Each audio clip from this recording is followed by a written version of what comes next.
श्रद्धा भाव के साथ यहां आती है। मां गंगा, मां यमुना और मां सरस्वती के इस त्रिवेणी में संगम में स्नान करके जन्म जन्मांतर को अपने पुण्यों के साथ जोड़ने का काम करती है। ऐसी पावन धरा जहां साक्षात भगवान प्रयागराज का दर्शन हमें प्राप्त होता है, द्वादश माधव का दर्शन प्राप्त होता है, उनका आशीर्वाद प्राप्त होता है। मां गंगा के असीम कृपा जिस क्षेत्र पर बनी रहती है, वह क्षेत्र जो सनातन धर्मावलंबियों का वैदिक कालखंड से इस सरदार आस्था का केंद्र बिंदु रहा है, जिस केंद्र में दुनिया की सबसे प्राचीन गुरुकुल महर्षि भारद्वाज ने जिस प्रयागराज में स्थापित की थी, उस प्रयागराज के सामने पहचान का संकट किसने खड़ा कर दिया था? किसने खड़ा किया था? ये जो जाति जाति के नाम पे लड़ाने वाले लोग हैं ना, आज जो कह रहे हैं, तमाम प्रकार की बात कर रहे हैं, तमाम प्रकार की बड़ी बड़ी उद्घोषणा अपनी मन बढ़ई में करने का फिर से दुस्साहस कर रहे हैं। क्या ये सच नहीं है? क्या ये सच नहीं है? ये वही लोग हैं जो टीपू आज सुल्तान बनने का ख्वाब फिर से देख रहे हैं। बहन और भाइयों, यही टीपू थे जो माफिया के सामने नाक रगड़ करके आपके सामने पहचान का संकट खड़ा करते थे। क्या ये सच नहीं है?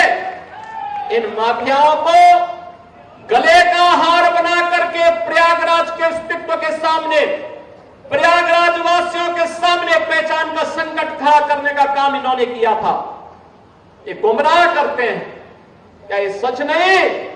इन्हीं माफियाओं ने राजू पाल की हत्या की थी। राजू पाल एक गरीब परिवार से थे। राजू पाल एक गरीब परिवार से थे, विधायक बने थे, लेकिन किस निर्ममता के साथ उनकी हत्या हो गई थी। उस समय इन्हें याद नहीं आ रहा था पीटीए, राजूपाल मार दिए गए, लेकिन इनको अपनी कुर्सी की चिंता थी। तब इनको अपनी कुर्सी की चिंता थी। तब राजूपाल जैसे गरीब मारे जाते हैं, उमेश पाल जैसे मारे जाते हैं। हम लोगों ने तो कहा कि अपराध और अपराधियों को बख्शेंगे नहीं, जीरो टॉलरेंस की नीति के तहत सरकार कार्य करेगी। हम सुरक्षा सबको देंगे, सम्मान सबको देंगे, विकास सबका करेंगे। लेकिन अगर किसी ने किसी बेटी वहां चलती हुई बेटी पर हाथ डालने का दुस्साहस किया तो उसके हाथ अलग होंगे, पैर अलग होंगे, जरूर करवा देंगे। हर बेटी को सुरक्षा प्रदान करना ये सरकार का दायित्व है और सरकार अपने इस दायित्व का निर्वहन करेगी, किसी भी हद तक जाकर के करेगी। हर व्यापारी को सुरक्षा प्रदान करना हमारा कार्य है और सरकार किसी भी हद तक जाकर के सुरक्षा भी देगी, उन्हें सम्मान भी देगी। हर नागरिक को सुरक्षा प्रदान करना, हर बहन और हर बेटी की सुरक्षा करना इस सरकार का कार्य है, सरकार उसको भी करेगी। और तब भी मैंने कहा था, माफिया अगर सिर उठाने का दुस्साहस करेगा तो उसको मिट्टी में मिलाने का काम भी सरकार करेगी। और बहनों और भाइयों, आज मैं आपसे कहने के लिए आया हूं, ये जो बड़ी बड़ी घोषणाएं कर रहे हैं, ये वही लोग हैं जिन माफियाओं के सामने आज कभी नाक रगड़ा करते थे, उनके सामने, दंगाइयों के सामने नाक रगड़ा करते थे। अरे बुलडोजर चलाने के लिए हिम्मत चाहिए, हिम्मत। ये दंगाइयों के सामने और माफियाओं के सामने नाक रगड़ने वाले बुलडोजर क्या चलाएंगे? बुलडोजर को देख करके इनको वैसे ही हार्ट अटैक हो जाएगा। ये लोग नहीं झेल पाएंगे इन बातों को। लेकिन बहनों और भाइयों, मैं आया हूं आपके सामने, ये मंच आया है आपके सामने आपको आश्वस्त करने के लिए। कुंभ आपने 2013 में भी देखा होगा और कुंभ का आयोजन 2019 में भी देखा होगा। 2013 में जो भी आया होगा संकल्प लेके गया कि दोबारा इस प्रकार की दुर्व्यवस्था में नहीं आऊंगा।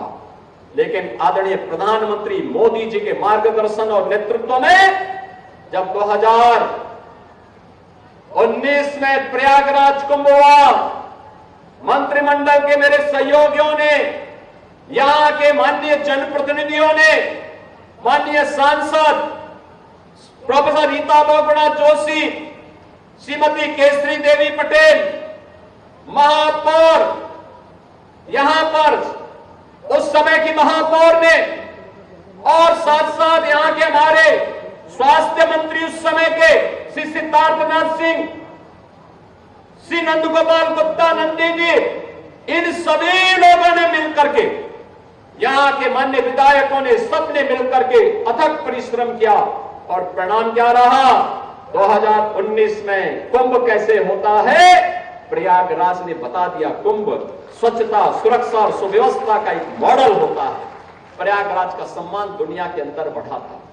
और बहनों और भाइयों, उसी सम्मान को बहाल करने के लिए आज हम फिर आपके पास आए, आपसे कहने के लिए अच्छा काम करते हैं, व्यक्ति को भी सम्मान मिलता है और साथ साथ हमारे शहर को भी, हमारे जनपद को भी एक नई पहचान मिलती है। जब अच्छा काम करते हैं, आप दुनिया के अंदर कहीं जाएंगे, कहेंगे मैं प्रयागराज से हूं, फूलपुर से हूं, लोग सम्मान देंगे। लेकिन बहनों और भाइयों, क्या ये सम्मान उत्तर प्रदेश वासियों को, प्रयागराज वासियों को 2017 के पहले भी मिलता था क्या?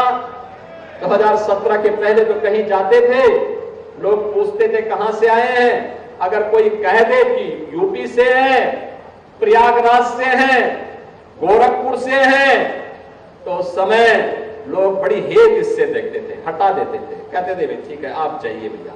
लोगों को लगता था पता नहीं किस वेश से आया है, क्यों आया है। यानी होटल और धर्मशाला में भी कहीं कमरा नहीं मिलता था देश में। ये पहचान का संकट इन्हीं लोगों ने खड़ा किया था, जो आज पीडीए के नाम पर आपको गुमराह करने के लिए आए हैं। ये प्राइवेट लिमिटेड कंपनी इनकी है। ये सत्ता में आए थे, चाचा भतीजा वसूली में व्यस्त हो गए थे, और प्रयागराज से ज्यादा कौन जानता है। यहां उनके पोस्टर लगते थे, कौन कौन लोगों को आयोगों के अध्यक्ष बना दिए थे, और आयोग के अध्यक्ष किस प्रकार के मस्त हो गए थे लूट करने में, इन नौजवानों के भविष्य के साथ खिलवाड़ करने में। हम लोगों ने तो कहा कि अगर नौजवान के भविष्य के साथ कोई खिलवाड़ करेगा, उसकी जगह जेल होगी, जेल। कोई भी युवा के साथ खिलवाड़ नहीं कर सकता है, और जो करेगा जेल भी भेजेंगे, संपत्ति को जब्त भी करेंगे, और फिर जैसे प्रयागराज में माफिया की जमीन पर कब्जा से मुक्त करवा करके गरीबों के आवास बनाए गए हैं, ऐसे ही आवास भी बनाएंगे, महिला संरक्षण गृह भी बनाएंगे, और समाज के अलग अलग तबके के लिए भी आवास की सुविधा वहां उपलब्ध करवाने का काम कराएंगे। बहनों और भाइयों, कार्य करने के लिए नेक नियत चाहिए, सरकार की स्पष्ट नीति चाहिए, कार्य करने का एक जज्बा होना चाहिए, चुनौतियों से सम और विषम परिस्थितियों में लड़ने का, आगे बढ़ने का एक जज्बा होना चाहिए। याद करिए 2017 के पहले उत्तर प्रदेश एक बीमारू राज्य हो गया था, न युवाओं को नौकरी मिलती थी, न रोजगार मिलता था, न कोई निवेश करने के लिए आता था, अन्नदाता किसान आत्महत्या कर रहा था, बेटी सुरक्षित नहीं थी, व्यापारी का सम्मान भी नहीं था और उसको सुरक्षा भी नहीं थी, समाज का कोई तबका खुशहाल नहीं था, दंगे होते थे, बड़े बड़े दंगे होते थे, महीनों महीनों तक दंगे चलते थे। आपने 7.5 वर्ष में कहीं दंगे का नाम सुना है क्या? कहीं दंगा हुआ है क्या? और कोई दंगा कर पाएगा क्या? दंगा करने की कीमत क्या होगी है? ये उल्टे पोस्टर जब टंगेंगे ना शहर शहर में, और फिर उनसे वसूली होगी 7 पीढ़ियों तक की, ये सारी संपत्ति वसूली होगी। अच्छे अच्छे दंगाई दंगा करना भूल गए हैं। अच्छे खासे जो पहले माफिया सत्ता को संचालित करते थे, इस समाजवादी पार्टी की सरकार को, कांग्रेस की सरकार को जो माफिया संचालित करते थे, उन माफियाओं की पैंट गीली होती हुई भी आप लोगों ने देखी होगी, कैसे गिड़गिड़ाते थे। बहनों और भाइयों, ये माफिया समाज का कोड है, कोड। जब तक आप इसको निकाल बाहर नहीं करेंगे, तब तक वर्तमान और भविष्य ये लोग लगातार आपका खराब करते रहेंगे। और इसलिए लड़ने का एक जज्बा, जैसे सरकार लड़ रही है, ऐसे ही हम सबको लड़ना होगा। ये भी तो प्रयागराज में तैयारी कर रहे हैं युवाओं के लिए। लखनऊ में, प्रदेश के अलग अलग जनपदों में मैं अभी नियुक्ति पत्र दे रहा था। जब मैं लखनऊ में नियुक्ति पत्र दे रहा था, उसमें कौशाम्बी के भी नौजवान थे, फतेहपुर के भी थे, सोनभद्र के भी थे, मिर्जापुर के भी थे, चित्रकूट के भी थे, चंदौली के भी थे, भदोही के भी थे, बिजनौर के भी थे, सहारनपुर के भी थे, ललितपुर के भी थे और महोबा के भी थे। हर कोने से आज युवा भर्ती हो रहा है, उसको नौकरी मिल रही है। और पहले तो चाचा भतीजे के द्वारा कैसी लूट मचाई जाती थी कि जा करके वसूली करते थे, एरिया बांट दिए जाते थे, किधर चाचा जाएगा, कहीं भतीजा, कहां भतीजा जाएगा, कहां पर दूसरा भतीजा जाएगा, कहां पर। ये सब महाभारत के रिश्ते एक साथ टूट पड़ते थे। अलग अलग जनपद और कमिश्नरी बांट दी जाती थी, वसूली करते थे और बाद में जब वसूली में कम और ज्यादा होता था तो चाचा को धक्का देकर बाहर कर दिया जाता था। बहन और भाइयों, अब ऐसा नहीं होगा। यूपी में अब कोई वसूली नहीं कर सकता है। यूपी के युवाओं के भविष्य के साथ कोई खिलवाड़ नहीं कर सकता है। आज यूपी रेवेन्यू सरप्लस प्रदेश बन चुका है। जो उत्तर प्रदेश बीमारू राज्य था, आज भारत के विकास का ग्रोथ इंजन बन चुका है।